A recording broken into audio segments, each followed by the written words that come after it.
अस्सलाम वालेकुम। मैं डॉक्टर आयशा अब्बास, मैं आपकी डॉक्टर भी हूँ और डायटिशियन भी। कुर्बानी की ईद बिल्कुल सर पे, माशाल्लाह। आप सबको बहुत बहुत ईद का चांद मुबारक हो। और साथ ही साथ इस ईद पे किस तरीके से हम ये सारे दिन गुजारें। इम्पॉर्टेंट बात तो ये है कि गोश्त की खूब आमद व रफ्त होने वाली है, तो इसके साथ साथ आपने अपना जो टाइम टेबल बनाना है उसमें पानी का इस्तेमाल हो जाए बहुत ज़्यादा। शुगर का इस्तेमाल आप बहुत ही कम करेंगे। साथ ही साथ आपने कुछ अपनी फ़िज़िकल एक्टिविटी भी रखनी है और पोर्शन कंट्रोल आपने करना है। अगर आप सुबह सवेरे उठते हैं तो चूँकि आपका दिन में प्रोटीन का इंटेक काफ़ी ज़्यादा रहेगा, क्योंकि जैसे जैसे गोश्त आपके दरवाज़े पे दस्तक देगा, तो फिर कोशिश आप ये करें कि सुबह के जो नाश्ते की शुरुआत होती है उसमें प्रोटीन फिर शामिल ना हो। आप उसमें फ्रूट्स का इस्तेमाल कर लें, साथ में आप सीरियल्स का इस्तेमाल कर लें, दैट इज़ मच बेटर। उसमें ये होगा कि फिर ये चीज़ एक तरीके से बैलेंस्ड हो जाएगी। और आप अगर 9 बजे नाश्ता रखते हैं, फिर लंच 2-3 बजे रखें, उसके बाद इवनिंग स्नैक हो जाएगा और फिर बेड टाइम हो जाएगा। तो अर्ली मॉर्निंग आप अपने आप को डिटॉक्स करने के लिए, जैसे हमने 7 एंटी इन्फ्लेमेटरी ड्रिंक्स वाली वीडियो में आपको बताया कि आप सौंफ का पानी है, दालचीनी है, लौंग है और फेनल सीड्स हैं, मुख्तलिफ़ चीज़ों का इस्तेमाल करते हैं, वो किया आपने। तो जब आपको ब्रेकफ़ास्ट आपने कर लिया है, तो लंच में जैसे आप गोश्त का इस्तेमाल करेंगे तो उसके साथ पुदीने की चटनी आप ज़रूर इस्तेमाल करें, ताकि ये जो चीज़ें होंगी साथ ही साथ प्रोबायोटिक्स, तो वो आपके हाजमे में बहुत अच्छा रोल प्ले करेंगी। लंच में आपने कोशिश ये करनी है कि गोश्त के साथ आप कोई ना कोई मिक्स्ड वेजिटेबल्स भी अपनी डाइट के अंदर रखें। और उसी में फिर आपने जब रायता लिया है तो पुदीने की चटनी ली है, तो रायते के अंदर आप खीरे का इस्तेमाल ज़रूर शामिल हाल रखें। और जो शाम का आपका सिलसिला होगा, जो स्नैक्स होंगे, उसके अंदर आपने ग्रीन टी का इस्तेमाल रखना है और उसके साथ में आप कोई रोस्टेड चने हैं उनका इस्तेमाल भी कर सकते हैं, साथ ही साथ हल्की फुल्की वर्जिश भी कर सकते हैं। डिनर में आपने लौकी का जो रायता है वो अगर इस्तेमाल करें तो वो आपको इस मौसम में ठंडक भी देगा। और फिर आपने रात के सोने के टाइम पे अगर ल्यूकवार्म वाटर लेते हैं तो उसके साथ इसबगोल की भूसी आप लेना ना भूलें। दूसरे दिन जो ईद का होगा उसमें आपने हल्दी वाला कहवा, साथ में पिंच ऑफ ब्लैक पेपर, ये ज़रूर शामिल हाल रखिएगा।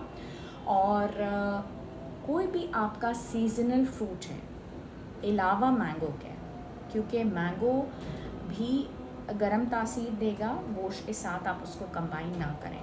तो आप कोई ऐसी चीज़ ले लें, जैसे कि आपने ले लिया गरमा ले लें, तरबूज ले लें और इसका इस्तेमाल लंच में आप ज़रूर कीजिए, ठीक है। और पालक का इस्तेमाल आप गोश्त के साथ करेंगे तो वो एक अच्छा कॉम्बिनेशन हो जाएगा। आपको एक कॉन्स्टिपेशन वाला जो सिलसिला रहता है गोश्त के साथ वो नहीं होगा। फिर आपने शाम में ज़ीरे पानी का इस्तेमाल वो भी ज़रूर करना है, और लस्सी अगर आप ले लेते हैं तो वो भी एक बहुत ही बेहतरीन चीज़ आपके लिए हो जाएगी। खिचड़ी का इस्तेमाल भी आप कर सकते हैं। और सौंफ और ज़ीरे का पानी आप ज़रूर इस्तेमाल करें रात को सोने से पहले। और फिर वेडनेसडे की अगर आप पहुंच जाते हैं, यानी कि संडे, मंडे, ट्यूसडे, यानी कि तीसरे चौथे दिन के ऊपर अगर आप चले जाते हैं तो आपका सिलसिला इसी डाइट प्लान का ऐसे ही रहेगा। अगर आप चौथे दिन भी कोई चेंज लाना चाहते हैं तो शुरुआत गर्म पानी के साथ ही आप करें, ठीक है। और जो ऑमलेट लवर्स हैं तो फिर चौथे दिन पे जाके फिर वो ऑमलेट का इस्तेमाल करें, वरना सुबह का जो नाश्ता है उसमें सीरियल्स ही रखें। उसकी वजह यह है कि प्रोटीन को आप कम रखेंगे, वरना फिर इस ईद के बाद जो है वो डिफरेंट प्रॉब्लम्स जो हैं वो हो जाती हैं। और ग्रीन टी का जो इस्तेमाल है वो आपने जो भी गोश्त वाले खाने हैं उनके बाद करना आपके लिए ज़रूरी होगा। रात को सोते वक्त कैमोमाइल टी का इस्तेमाल भी आप कर सकते हैं, वो आपको रिलैक्स रखेगा। और इस रात आप मेथी दाने के कुछ भी बीज भिगो के रखेंगे ताकि उसका पानी आप अगले दिन यूटिलाइज़ कर सकें, ठीक है। ये भी आप ज़रूर एक चीज़ जहन में रखें। और चूँकि सख्त गर्मी है, इसमें अगर आप नारियल का पानी इस्तेमाल करते हैं तो वो भी आपको बहुत अच्छा रिज़ल्ट देगा, आपको ठंडक पहुंचाएगा।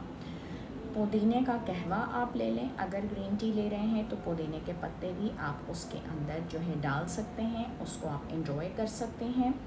और सलाद और रायता, ये दो ऐसी चीज़ें हैं कि ईद की तमाम तर छुट्टियों में आपने इनका इस्तेमाल ज़रूर करना है, इनको मिस आउट नहीं करना।